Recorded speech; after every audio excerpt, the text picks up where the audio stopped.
बात करते हैं छात्रों और बोर्ड परीक्षाओं की जब बात आती है तो अक्सर न सिर्फ छात्र बल्कि कई बार माता पिता भी थोड़ा तनाव में आ जाते हैं।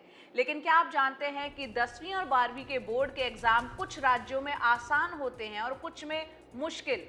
दरअसल एनसीईआरटी के तहत एक मानक निर्धारण संस्था परख ने 17 स्कूल एजुकेशन बोर्ड्स के इंग्लिश और मैथमेटिक्स के पेपर का एनालिसिस करने के बाद ये पाया कि त्रिपुरा, महाराष्ट्र, गोवा, छत्तीसगढ़ और पश्चिम बंगाल में ज्यादा मुश्किल सवाल आए छात्रों को।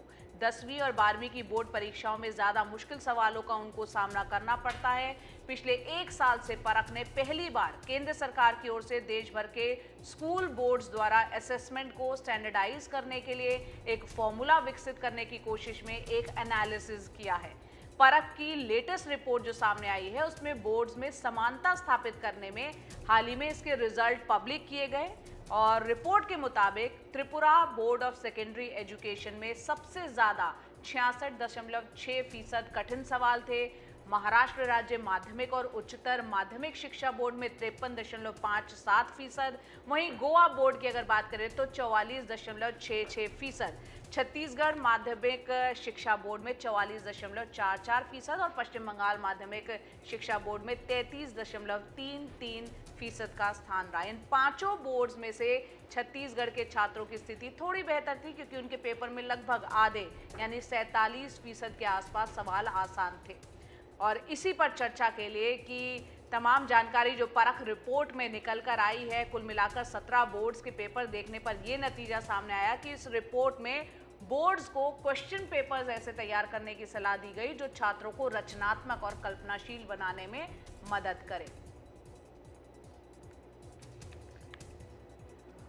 तो यहाँ पर क्यों कुछ राज्यों में एग्जाम जो है परीक्षाएं 10th और 12th की इजी होती है, कुछ में मुश्किल होती है। हमारे साथ चर्चा के लिए डॉक्टर चंद्रभूषण शर्मा जो कि एजुकेशनिस्ट हैं, शिक्षाविद हैं, वो हमारे साथ हैं। बहुत बहुत शुक्रिया चंद्रभूषण जी। यहाँ पर सबसे पहले तो वजह हम जानना चाहते हैं कि क्या वजह है कि कुछ राज्यों में 10th और 12th के एग्जाम ईजी है, कुछ में मुश्किल है, उसके पीछे वजह क्या है?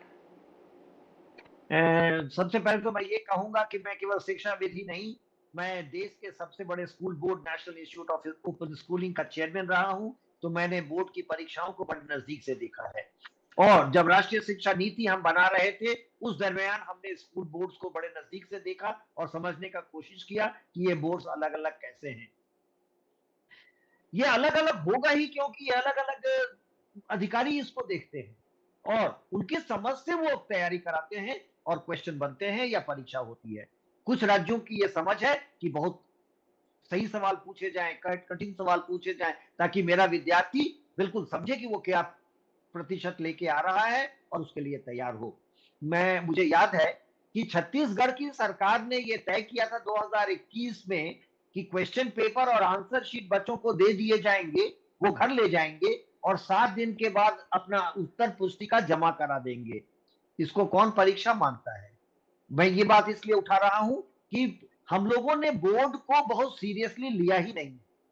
जो सबसे जरूरी बात समझने की है जया जी वो ये है कि बच्चों की शिक्षा किसका दायित्व है?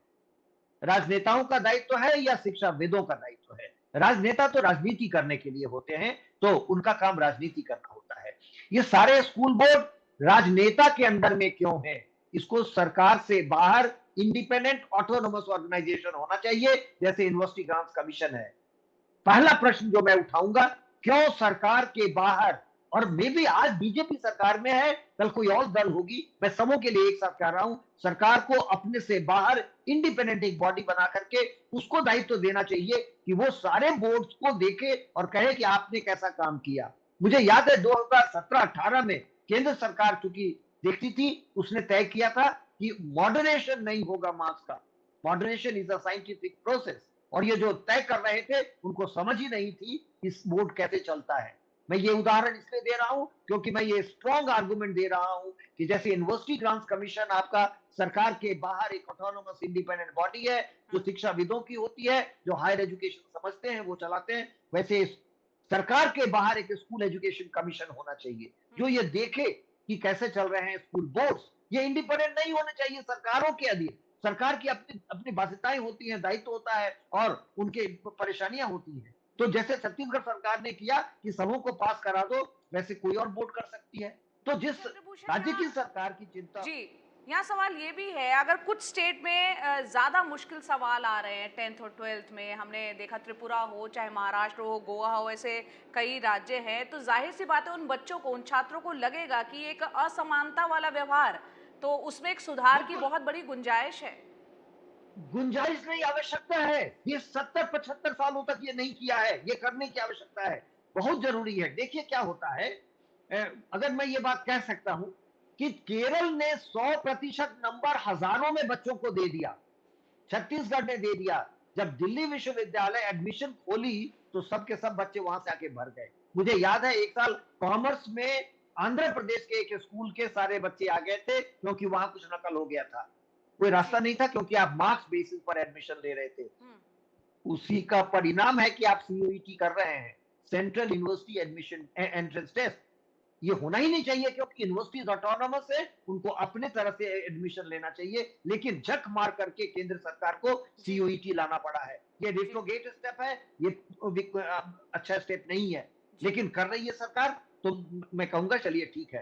तो आपको उदाहरण है कि सरकारें फिसल जाती हैं। सरकार कभी इलेक्शन के चक्कर थोड़ा में, कभी संक्षेप वोट में के एक चक्कर लाइन में। में आप अपनी क्या एडवाइस देंगे? बहुत ही संक्षेप में।